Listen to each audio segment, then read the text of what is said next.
Bismillahirrahmanirrahim. Assalamualaikum warahmatullahi wabarakatuh. Alhamdulillahirabbil alamin. Nahmadullaha hamdan syakirin, hamdan na'imin, hamdan yuafi ni'amahu wa yukafi'u mazidah. Ya Rabbana lakal hamdu kama yanbaghi li jalali wajhikal karimi wa azimi sultanik. Ashhadu an la ilaha illallah wa ashhadu anna sayyidana Muhammadar Rasulullah.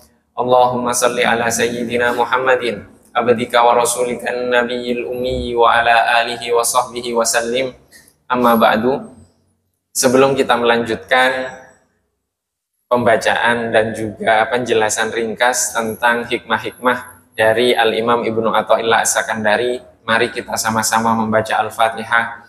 Kita hadiahkan dan kita khususkan untuk Al-Imam Ibnu Athaillah As-Sakandari dan juga seluruh para guru beliau, dan juga untuk seluruh orang tua kita, para guru kita, dan juga untuk kita semuanya. Semoga Allah Subhanahu wa Ta'ala menganugerahkan kepada kita pemahaman, menganugerahkan kepada kita kemampuan untuk mengamalkan ilmu yang telah kita pelajari dan akan kita pelajari. Ala hadhihi niyyah wa bikulli niyatin salihah wa ila hadratin nabiyil mustafa sallallahu alaihi wa alihi wasallam. Al-Fatihah. A'udzu billahi minasyaitonir rajim. Bismillahirrahmanirrahim. Alhamdulillahi rabbil alamin, arrahmanir rahim, maliki yaumiddin. Iyyaka na'budu wa iyyaka nasta'in, ihdinas siratal mustaqim, siratal ladzina an'amta 'alaihim ghairil maghdubi 'alaihim waladdallin. Amin. Jamaah yang dirahmati oleh Allah Subhanahu wa Ta'ala, kita telah sampai kepada hikmah yang ke-31. Al-Imam Ibnu Athaillah As-Sakandari menyampaikan, ihtada ar-rahiluna bi anwarit tawajjuhi wal wasiluna lahum anwarul muwajahati fal awwalun lil anwar wa haula'i al anwaru lahum li'annahum lillahi la li syai'in dunahu kulillahu thumma dharhum fi khawdihim yal'abun. Orang-orang yang dalam proses perjalanan menuju Allah Subhanahu wa Ta'ala mendapatkan petunjuk dari cahaya-cahaya Allah Subhanahu wa Ta'ala. Sedangkan orang-orang yang telah sampai kepada Allah Subhanahu wa Ta'ala mendapati petunjuk tersebut dari cahaya-cahaya perjumpaan atau cahaya-cahaya pertemuan. Golongan pertama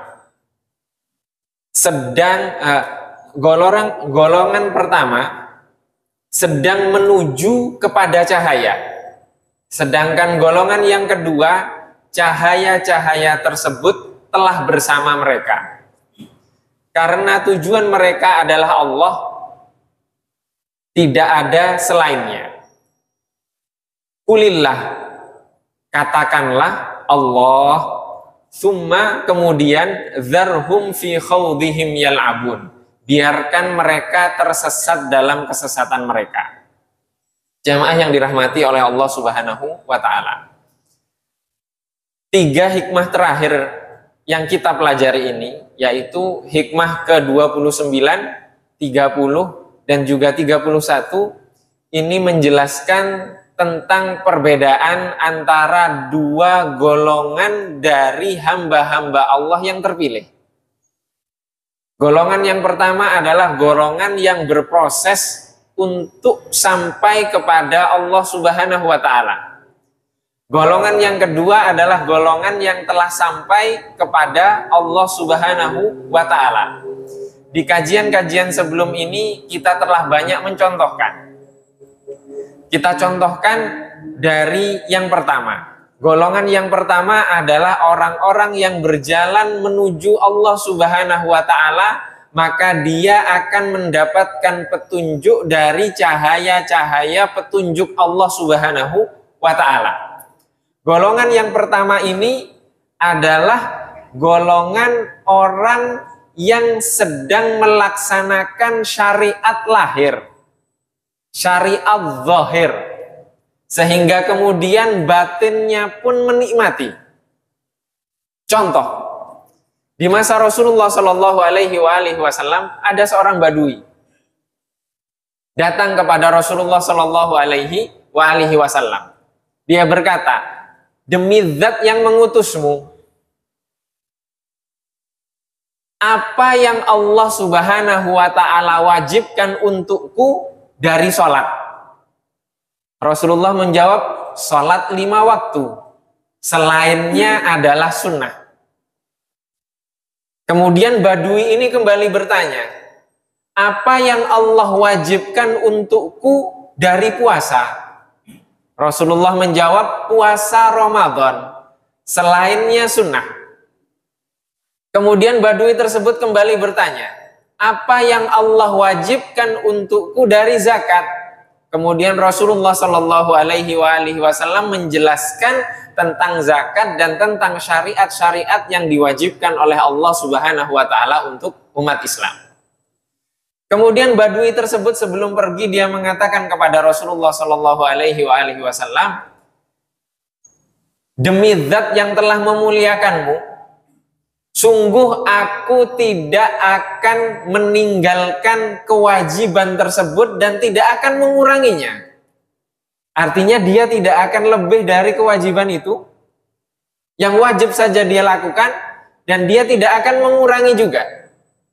Artinya dia tidak melaksanakan sunnah, tapi melaksanakan yang fardu atau wajib saja. Tapi dia tidak akan meninggalkan yang fardu atau yang wajib tersebut. Apa jawaban Rasulullah? Rasulullah Shallallahu Alaihi Wasallam bersabda, sungguh dia akan menang, berhasil jika dia jujur. Jika dia jujur. Jujur apa? Jujur melaksanakan apa yang dia ucapkan tadi. Tidak meninggalkan yang fardu. Maka orang-orang yang melaksanakan kewajiban yang diwajibkan oleh Allah Subhanahu wa Ta'ala, kewajiban-kewajiban yang dia lakukan tersebut akan melahirkan petunjuk dari cahaya petunjuk Allah Subhanahu wa Ta'ala yang akan membimbing dia dalam kehidupannya hingga ia sampai kepada Allah Subhanahu wa Ta'ala. Kita tidak perlu membandingkan badui ini dengan Sayyidina Abu Bakar. Sayyidina Abu Bakar jangan katakan yang fardu. Harta, keluarga, nyawa semuanya dipasrahkan kepada Rasulullah Shallallahu Alaihi Wasallam. Ini level yang lain. Maka badui ini adalah golongan-golongan orang yang pertama tadi. Orang yang sedang meniti syariat menuju Allah Subhanahu wa Ta'ala. Sehingga syariat yang dia lakukan, syariat yang dia amalkan itu melahirkan petunjuk. Petunjuknya bagaimana? Al-Imam Ahmad Ibnu Ajibah menjelaskan, jika Allah Subhanahu wa Ta'ala menginginkan hidayah bagi seorang hamba, maka Allah Subhanahu wa Ta'ala akan menimbulkan, menciptakan, mewujudkan, membangkitkan rasa nikmat ketika dia melaksanakan syariat itu. Maka kita menemukan ada orang yang tahajud sudah sekian puluh tahun, tidak pernah tertinggal. Kita menemukan orang nikmat berzikir dengan surat ini, sekian tahun rutin dia baca. Kita menemukan orang zikir membaca Al-Quran, hatam setiap hari. Ada orang yang membaca Al-Quran sehari hatam 2 kali. Ada orang yang sebulan sekali, ada yang sebulan 2 kali. Istiqomah dia lakukan, sehingga kemudian ketika tertinggal sedikit, ada yang kurang. Oh, kayaknya analoginya gak masuk. Saya analogikan lagi. Ketika kita sudah terbiasa merokok, setelah makan, kemudian waktu selesai kita makan, rokok kita habis. Kayaknya ada yang gak enak. Nah, seperti itu, kenikmatan itu. Tapi ini bukan rokok, tapi ibadah. Ketika sudah tercipta seperti itu, artinya lahir dan batinnya sudah sinkron. Maka ini adalah golongan yang pertama yang dimaksud oleh Al-Imam Ibnu Athaillah As-Sakandari ini. Yaitu golongan pertama, mereka sedang menuju cahaya Allah Subhanahu wa Ta'ala. Sedang berjalan menuju Allah Subhanahu wa Ta'ala. Artinya dalam perjalanan tersebut, syariat yang dia lakukan akan melahirkan petunjuk-petunjuk. Dari siapa petunjuk itu? Dari Allah. Oh, ini hambaku sekarang sedang mencariku. Dia istiqomah melaksanakan yang fardu. Dia istiqomah melaksanakan beberapa sunnahku. Maka saya berikan rambu-rambu lah di depan. Di depan ada pertigaan, maka saya beri petunjuk bagi dia untuk belok kiri, untuk belok kanan, untuk terus lurus. Itu semua petunjuk dari Allah Subhanahu wa Ta'ala. Bukankah kita terkadang dalam kehidupan kita, ketika menghadapi sebuah permasalahan, menghadapi sebuah pilihan, kita bingung. Kenapa bingung? Karena tidak mendapatkan petunjuk. Ini golongan pertama, kita sedang meniti. Kita sedang meniti, sedang berjalan menuju Allah Subhanahu wa Ta'ala. Sayyidina Abu Bakar bisa sampai kepada derajat As-Siddiq tanpa bimbingan Rasulullah? Tidak bisa. Harus dibimbing, harus berproses, ditunjukkan oleh Rasulullah Shallallahu Alaihi Wasallam. Badui tadi, kalau dia benar-benar melaksanakan apa yang dia ucapkan, jujur, tulus, maka mustahil dia hanya mengatakan melaksanakan yang fardu saja, mustahil. Kenapa? Melaksanakan yang fardu akan melahirkan melaksanakan yang sunnah. Kenapa? Karena ada kenikmatan. Kenikmatan yang tidak bisa dirasakan kecuali oleh yang sudah merasakan. Maka ada istilah dari para ulama, man dzaqa araf. Barang siapa yang telah merasakan, maka dia telah mengenal. Wa man arafa i'taraf.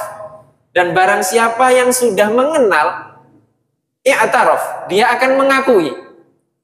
Maka terkadang apa yang dituliskan oleh para ulama yang sudah sampai kepada Allah Subhanahu wa Ta'ala, itu sulit difahami. Itu sulit difahami. Contohnya, di hikmah yang lalu sudah dikaji, yaitu liyunfik dzu sa'atin min sa'atihi. Hendaklah orang yang memiliki keluasan, kelapangan, dia menginfakkan dari kelapangan tersebut. Ini kalau terdetik di pikiran kita pasti maksudnya adalah harta. Kelapangan harta sedekahkan. Ternyata bukan itu. Yang memiliki kelapangan makrifat kepada Allah Subhanahu wa Ta'ala, sampaikan.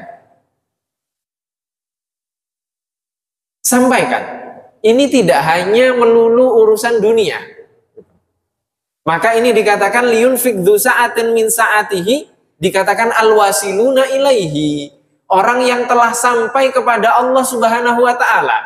Maka dia bisa menyampaikan sesuatu apapun yang dia dianugerahkan oleh Allah Subhanahu wa Ta'ala kepadanya. Kita menemukan para ulama buta huruf nulis tafsir. Itu ada. Dan muridnya ulama-ulama besar. Ulama-ulama besar. Kenapa? Karena telah sampai kepada Allah Subhanahu wa Ta'ala. Maka di beberapa riwayat dikatakan, ada seorang ulama memiliki seorang murid yang alim, tapi belajar bertahun-tahun nggak sampai kepada Allah Subhanahu wa Ta'ala. Kemudian ulama tersebut mengatakan, tinggalkan buku yang kamu baca. Dia memegang buku Risalah Kusyairiyah. Imam Kusyairi itu pimpinan dari para ahli tasawuf. Bukunya Masya Allah. Tapi karena dia terlalu terpaku kepada buku itu, dia tidak bisa merasakan kehidupannya dan tidak bisa merasakan kehendak Allah dalam kehidupan itu, sehingga gak sampai-sampai. Baru setelah dia tinggalkan, dia menghayati kehendak Allah, baru dia sampai. Baru dia sampai. Maka di sini golongan yang pertama adalah ahli syariat. Siapa itu? Ya kita. Yang menyampaikan ini belum sampai, bahkan jauh dari perjalanan ini juga masih jauh. Dan ini adalah bentuk proses kita untuk berjalan menuju Allah Subhanahu wa taala. Bahwa ketika kita istiqomah melaksanakan syariat Allah Subhanahu wa taala, bimbingan petunjuk Nabi Muhammad sallallahu alaihi wasallam, Allah yang akan memberikan rambu-rambu petunjuk untuk kehidupan kita. Dan itu akan mengantarkan kita kepada kenikmatan. Melaksanakan yang zahir dinikmati secara batin. Contohnya Al-Imam Abu Hanifah, berkali-kali kita contohkan. Al-Imam Abu Hanifah, sholat ba'diyah isya, assalamualaikum, adzan subuh. Kalau ada orang seperti ini sekarang, mungkin kita yang melihat, sok alim orang ini. Gak ninggalkan masjid. Sholat mulu. Mungkin kita akan beranggapan seperti itu. Tapi Al-Imam Abu Hanifah sudah tidak melihat itu. Kenapa? Karena kenikmatan tadi. Karena kenikmatan tadi. Bisa kita sholat sepanjang malam. Sudah berapa miss call di HP kita? Sudah berapa pesan yang tidak terjawab? Sudah banyak sekali yang tertinggal. Maka ini dunia yang berbeda. Golongan yang kedua adalah golongan yang sudah sampai. Maka Al-Imam Ibnu Athaillah As-Sakandari mengatakan di sini, al-wasiluna lahum anwarul muwajahati. Golongan yang kedua, orang-orang yang telah sampai kepada Allah Subhanahu wa taala, dia bukan mencari petunjuk dari cahaya, bukan. Tapi dia sudah sampai kepada cahaya petunjuk itu sendiri. Kadang kita di perempatan relasi, pertigaan relasi situ, sudah ada rambu-rambunya merah. Kita masih terobos. Maka butuh orang yang tegak berdiri membawa kertas. Baru kita diam nggak melanjutkan. Karena apa? Lampunya merah. Kadang seperti itu. Bagaimana dengan petunjuk Allah? Nah, golongan yang kedua ini sudah sampai kepada cahaya petunjuk Allah Subhanahu wa taala. Sehingga cahaya itu sudah bersama dengan dia. Kalau sudah bersama dengan cahaya, dia tidak butuh lagi rambu-rambu, tidak butuh lagi petunjuk. Yang ada apa? Yang ada golongan yang pertama ini butuh arahan dari golongan yang kedua. Butuh arahan dari golongan yang kedua. Contohnya siapa? Apa ini dibuat-buat? Tidak dibuat-buat. Contohnya Sayyidina Abu Bakar dibimbing Rasulullah. Sayyidina Umar dibimbing Rasulullah. Sayyidina Utsman dibimbing Rasulullah. Sayyidina Ali dibimbing oleh Rasulullah. Para sahabat dibimbing oleh Rasulullah sehingga mereka sampai. Dengan sombongnya kita sekarang mengatakan, oh, saya sudah nggak butuh bimbingan. Saya langsung kepada Al-Quran, saya langsung kepada hadis. Sombong sekali itu. Sombong sekali. Tidak bisa kita memahami Al-Quran, tidak bisa kita memahami hadis tanpa bimbingan. Bimbingan siapa? Bimbingan orang-orang yang faham. Terlebih bimbingan dari orang-orang yang telah sampai kepada Allah Subhanahu wa ta'ala. Nabi Musa diminta oleh Allah untuk belajar kepada Nabi Khidir.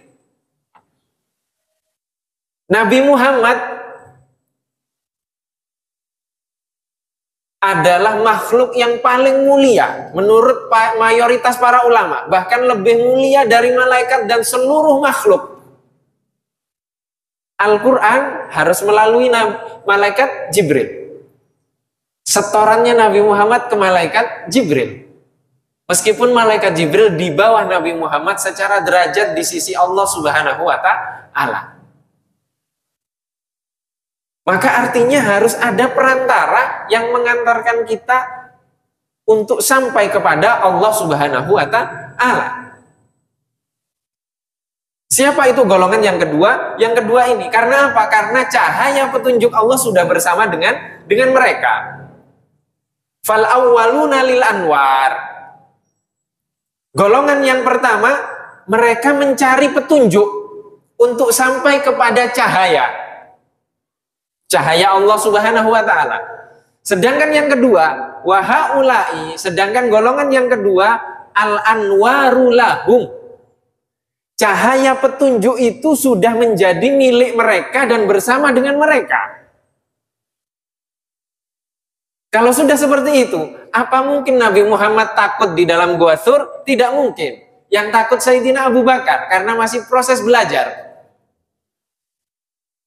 Keluar dari Gua Tsur menuju Madinah, mungkin nggak Nabi Muhammad takut? Tidak mungkin, karena Rasulullah sudah bersama dengan Allah Subhanahu wa taala. Sayyidina Abu Bakar khawatir? Khawatir. Kenapa? Karena masih proses. Sayyidina Umar mensedekahkan setengah hartanya? Mungkin. Dan itu yang terjadi, dan itu bentuk keikhlasan Sayyidina Umar sesuai dengan kondisi Sayyidina Umar ketika itu. Baik kondisi lahir ataupun batin. Sayyidina Abu Bakar mensedekahkan seluruh hartanya. Kita mau langsung seperti itu? Mendekati mustahil. Kenapa? Belum sampai kepada derajat-derajat seperti itu. Nah, golongan yang kedua ini, cahaya itu sudah bersama dengan mereka. Li'annahum lillahi la li syai'in dunahu. Karena mereka melakukan segala sesuatu itu karena Allah. La li syai'in dunahu, bukan untuk sesuatu apapun selain Allah Subhanahu wa taala. Saya istikharah. Kenapa? Karena saya ada beberapa pilihan yang harus saya pilih dan saya ingin petunjuk dari Allah. Ini golongan yang pertama. Kenapa? Yang dicari adalah petunjuk Allah Subhanahu wa taala. Yang kedua, salat istikharah itu mencari Allah, bukan mencari petunjuknya. Mencari Allah bukan mencari petunjuk Allah Subhanahu wa taala. Tapi karena ketulusan, kegigihan, dan kesungguhan golongan yang pertama, maka golongan yang pertama ini akan sampai kelak menjadi golongan yang kedua. Golongan yang kedua. Maka para ulama banyak yang mengatakan, kalau belum 40, usianya itu belum hidup. Katanya di usia 40 itu baru dimulai kehidupan. Saya sendiri belum tahu, karena belum sampai 40. Sedikit lagi 40. Tapi maksudnya apa saya belum tahu itu. Nabi Muhammad diangkat menjadi nabi di usia 40. Jadi di angka 40 itu angka yang wallahu alam kehendak Allah apa di angka tersebut bagi usia setiap manusia. Jadi mereka mencari Allah Subhanahu wa taala, bukan mencari selain Allah Subhanahu wa taala. Maka di sini dikatakan Al-Imam Ibnu Athaillah mengutip dari surat Al-An'am ayat 91. Ayat ini panjang, menceritakan tentang pembangkangan Yahudi. Yahudi itu tidak menerima hidayah. Sehingga kemudian di akhir ayat Allah Subhanahu wa taala berfirman kepada Nabi Muhammad sallallahu alaihi wasallam, "Qulillah", sebutlah Allah. Jadi ini sebutlah Allah, artinya menyebut Allah tidak hanya lisan kita, zahir kita, tapi juga batin dan roh kita. Sehingga ketika berzikir, boleh tidak berzikir dengan Allah saja? Boleh. Ini buktinya Allah memerintahkan kepada Nabi Muhammad di dalam surat Al-An'am, "Qul Allah, qulillah", sebutlah Allah. Masa menyebut Allah saja nggak boleh? Harus Allahu Akbar, harus Subhanallah. Semuanya boleh, termasuk menyebut Allah saja itu boleh. Masa menyebut nama Tuhan kita, zikir Allah, Allah, Allah, Allah, Allah, tidak boleh? Boleh. Yang mengatakan tidak boleh itu artinya tidak tahu, atau dia melarang sesuatu yang tidak dilarang oleh Rasulullah. Jadi lebih bid'ah mana? Orang yang melarang, melakukan sesuatu yang tidak dilarang oleh Rasulullah, yaitu berzikir dengan isim mufrad. Kalau dalam tarekat tasawuf disebut isim mufrad ini. Allah, Allah, Allah, zikir dengan nyebut nama Allah saja. Ini kan Rasulullah tidak melarang. Kemudian ada orang datang, kemudian melarang. melarang sesuatu yang tidak dilarang dengan melakukan sesuatu yang tidak dilarang. Mana yang lebih bid'ah? Lebih bid'ah yang melarang sesuatu yang tidak dilarang. Itu benar-benar bid'ah itu. Rasulullah tidak melarang kok dia melarang. Artinya di sini kulillah, sebutlah Allah.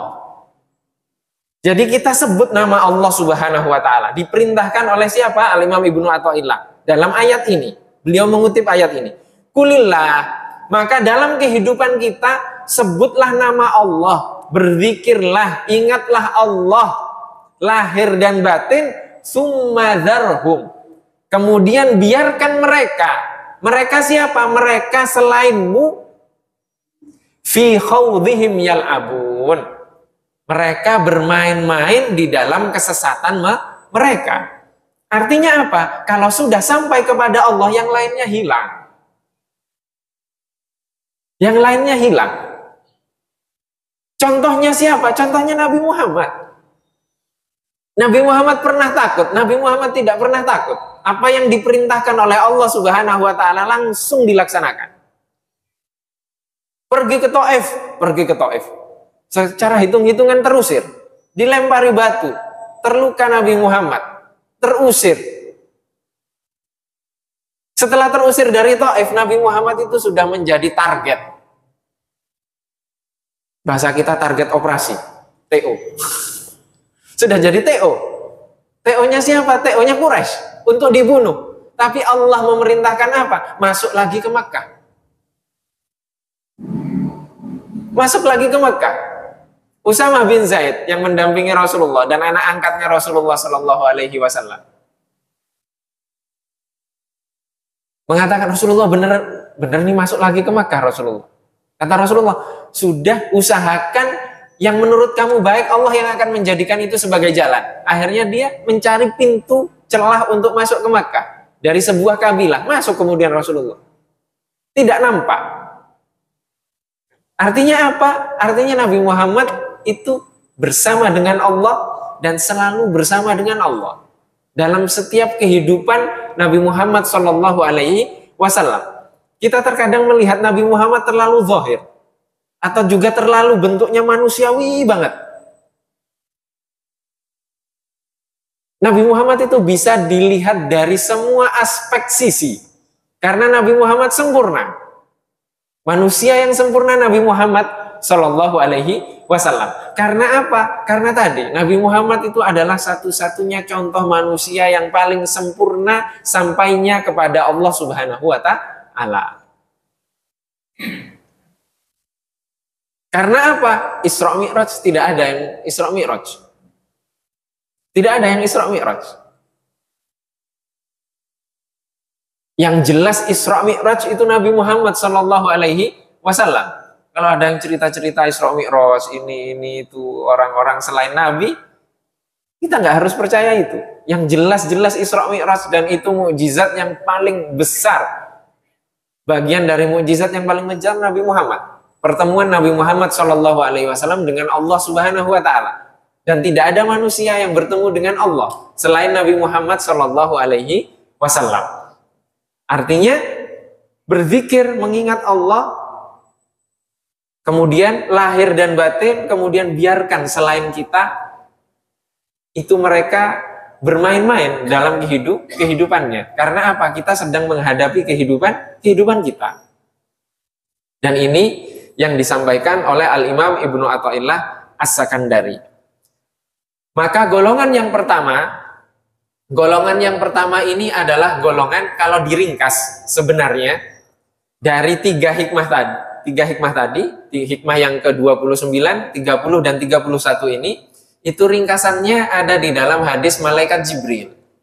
Dan itu sudah beberapa kali kita kaji. Dan mungkin banyak juga para asatidz, ustadz, kiai yang mengisi di sini dan mengkaji tentang hadis malaikat Jibril ini. Yaitu pertanyaan malaikat Jibril kepada Nabi Muhammad SAW, apa itu Islam, apa itu iman, dan apa itu ihsan.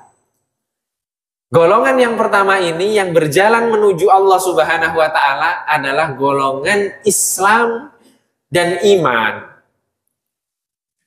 Karena syariat Islam yang dilakukan, yang kita amalkan, yang kita kerjakan, yang kita laksanakan setiap harinya, itu akan melahirkan, menambah kekuatan dari keimanan kita. Sehingga Islam dan iman ini tidak bisa dipisahkan. Maka kalau ada orang yang mengatakan saya beriman kepada Nabi Muhammad tapi dia tidak sholat, ya itu dipertanyakan keimanannya. Bagaimana dia bisa meningkatkan keimanan? Tidak mungkin. Maka Islam dan iman ini adalah golongan yang pertama. Sedangkan golongan yang kedua adalah ihsan. Ihsan kalau diartikan dalam Al-Quran, pasti ihsan itu artinya orang yang berbuat baik atau berbuat kebaikan. Padahal bukan itu. Ihsan di sini Nabi Muhammad menjelaskan anta'budallaha ka'annaka tarahu. Engkau menghamba, menyembah Allah Subhanahu wa taala ka'annaka tarahu. Seakan-akan engkau melihatnya. Seakan-akan artinya orang yang sudah sampai. Kalau sudah melihat artinya sudah sampai. Fa in lam takun tarahu, jika engkau tidak melihatnya, fa innahu yaraka. Sesungguhnya dia melihatmu. Ini golongan yang kedua, yaitu golongan orang-orang yang sudah sampai kepada Allah Subhanahu wa taala, adalah golongan ihsan. Atau bahasa kita ma'rifat. Tapi masalah kita terkadang di kehidupan kita di masyarakat ini, ada orang yang mengatakan sudah ma'rifat tapi nggak sholat. Mungkin tidak? Tidak mungkin. Orang yang ma'rifat tidak sholat itu dari mana? Artinya bukan ma'rifat. Karena prosesnya tadi sudah kita jelaskan. Sholat, zakat, syariat semuanya dilaksanakan. Setelah itu batinnya tenang. Dia menikmati kenikmatan iman dalam ibadah tersebut. Bagaimana orang yang sudah sampai merasakan kenikmatan iman tersebut, tiba-tiba dia tidak sholat. Tiba-tiba dia tidak puasa. Karena apa? Alasannya sudah sampai. Itu mustahil. Mustahil seperti itu. Artinya kalau ada orang yang mengatakan sudah sampai kepada Allah, makrifat kepada Allah Subhanahu wa taala, tapi tidak melaksanakan syariat, itu artinya sesat. Karena Nabi Muhammad tidak mencontohkan itu. Dan tidak ada contoh dari para ulama yang seperti itu. Tidak ada contoh dari para ulama yang seperti itu. Maka di sini golongan yang pertama adalah fase yang harus kita lalui. Dan semoga Allah Subhanahu wa taala menyampaikan kita untuk menjadi golongan dari golongan yang kedua. Sehingga ketika menghadapi seluruh kehidupan kita dan sisa-sisa usia kita ini, kita sudah mendapatkan jelas cahaya dari Allah Subhanahu wa taala untuk sampai kepada husnul khotimah dan merasakan keeksistensian Allah Subhanahu wa taala di dunia ini. Allahumma amin. Ini yang dapat kita kaji pada kesempatan kali ini. Masih ada waktu kurang lebih 10 menit. Jika mungkin ada yang ingin ditanyakan, dipersilahkan.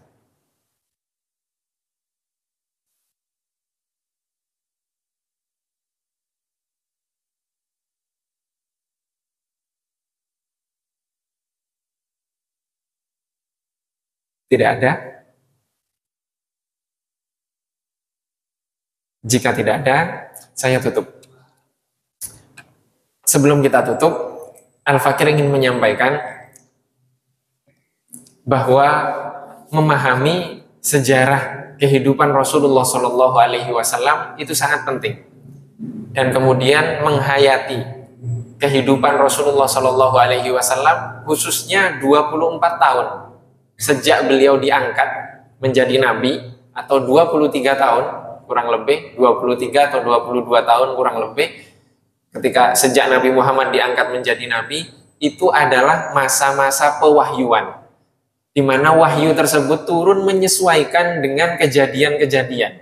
Dan kejadian-kejadian itu tidak hanya bersifat lahir saja, bersifat syariat saja, aturan-aturan syariat saja, tidak. Tapi ada makna-makna yang terkandung di dalamnya. Makna-makna yang terkandung di dalamnya. Dan itu banyak dicontohkan oleh Rasulullah Shallallahu Alaihi Wasallam. Contoh, Nabi Muhammad itu pernah sholat Kemudian Sayyidina Hasan dan Sayyidina Husain itu naik ke punggung Rasulullah Shallallahu Alaihi Wasallam ketika Rasulullah sedang sujud. Ketika Rasulullah sedang sujud, maka Sayyidina Umar atau Sayyidina Abu Bakar itu mengatakan, senikmat-nikmatnya tunggangan adalah tunggangannya Hasan dan Husain. Mana ada tunggangan yang lebih mulia dari Nabi Muhammad? Kan tidak ada. Dan yang bisa menunggangi Nabi Muhammad hanya Sayyidina Hasan dan Husain. Dan Nabi Muhammad ketika sujud itu, artinya Sayyidina Abu Bakar atau Sayyidina Umar tahu itu bukan di rumah, itu di masjid. Saya nggak kebayang kalau misalkan saya sholat, anak saya kecil nunggangi punggung saya. Dan Nabi Muhammad nggak mengangkat sampai cucunya turun. Jadi tidak bangkit dari sujud sampai Sayyidina Hasan, Sayyidina Husain itu turun. Artinya lama sekali. Artinya lama sekali. Jadi kalau kita sholat di masjid, anak-anak kecil rame di belakang, kita terganggu, kita yang salah. Kenapa? Karena hanya suara-suara bising itu mengganggu sholat kita. Kita sudah sholat puluhan tahun. Kita masih nggak khusyuk saja. Gimana kalau kita ditunggangi seperti Nabi Muhammad? Atau kita jadi makmumnya Nabi Muhammad ketika itu? Mungkin kita akan maki-maki Sayyidina Hasan, Sayyidina Husain. Anak kecil nggak tahu diri, kita sedang sholat begini-begini.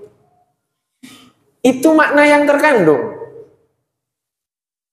Itu makna yang terkandung. Benar kita harus mengajari anak kecil, tapi jangan sampai kita terganggu oleh anak kecil yang memang mereka seperti itu. Anak kecil kalau sholat khusyuk, nggak injek-injekan kaki, itu bukan anak kecil namanya. Itu pasti injek-injekan kaki. Tapi mereka setidaknya tahu tata cara sholat dari mana? Dari masjid. Dari masjid. Kalau mereka tidak tahu najis, tugas kita mengenalkan mereka. Najis itu bagaimana? Tugas kita mengenalkan kepada mereka berwudu itu bagaimana? Tugas kita semuanya. Dan kalau kita masih terganggu dengan anak kecil yang berisik, itu artinya kita belum sampai. Kita masih belum bisa khusyuk. Kita belum bisa khusyuk. Maka saya memohon sekali agar apa? Adik-adik kita, anak-anak kita kecil yang main di masjid berisik, jangan diusir. Biarkan mereka. Diarahkan saja, jangan dimarahi. Kenapa? Yang akan melanjutkan perjuangan kita di sini mereka. Biarkan mereka. Lebih baik mereka di masjid daripada di rental-rental PS atau mabar di mana-mana. Mending di sini. Biar mereka menikmati masjid bagaimana terserah mereka. Yang penting kita mengarahkan. Dan itu bentuk, contohnya siapa? Bukan saya mencontohkan, ini Rasulullah. Cucunya naik ke punggung Rasulullah nggak bangkit dari sujud sampai cucunya turun. Dan kita nggak ada apa-apanya dari itu. Kita belum sampai ke titik itu. Kita belum sampai ke titik itu. Maka makna-makna seperti ini semoga Allah Subhanahu wa taala bukakan hikmahnya bagi kita dan kita dianugerahkan oleh Allah Subhanahu wa taala pemahaman dan keistiqomahan untuk mengikuti Rasulullah sallallahu alaihi wasallam. Allahumma amin. Mohon maaf apabila ada kekurangan. Wabillahi taufiq wal hidayah wa ridha wal inayah. Wassalamualaikum warahmatullahi wabarakatuh.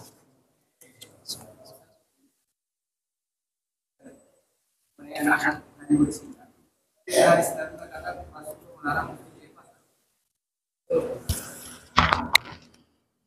Saya kawan dari Madinah kata-katanya